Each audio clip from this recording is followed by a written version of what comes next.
Hi friends, நான் உங்கள் ரிஸ்வான். அரசியலும் எருமையும் தளத்திலிருந்து பாஜகவுடைய மாநில தலைவர் ஆட்டுக்குட்டி அண்ணாமலை என்ன செய்திருக்கிறார் என்று சொன்னால், திமுகவுடைய டாஸ்மாக் ஊழலுக்கு எதிராக கண்டன ஆர்ப்பாட்டம் நடத்த முடியாமல் கைது செய்யப்பட்டார். அதன் பின்பு பிரஸ் மீட்டிலே டிவிக்குடைய மாநில தலைவர் தேவையற்ற முறையிலே விமர்சனம் செய்கிறார். தேவையற்ற முறையிலே அவர் நடிகையுடைய இடுப்பை கிள்ளி நடத்தி கொண்டிருக்கிறார், வீட்டிலிருந்து கட்சியை நடத்தி கொண்டிருக்கிறார் என்று தேவையற்ற முறையிலே சண்டையை வளர்த்து கொண்டிருக்கிறார். இது தேவையற்ற அரசியல் நாகரிகமற்ற பேச்சுக்களை இவர் பேசியிருக்கிறார். இவர் வெளிநாட்டிற்கு போய் என்னத்தை இவங்க வெளிநாட்டில் இவனுக்கு சட்ட அரசியலை பற்றி கற்றுக் கொடுத்தார்கள் என்று தெரியவில்லை.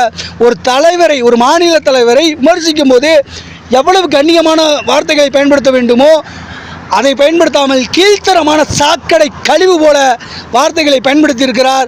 அண்ணாமலை எதிர்காலத்தில் இல்லை, இனி எந்த காலத்திலும் அரசியலில் எழுந்துவிட முடியாத அளவுக்கு தமிழகம் உருவாக்கும்.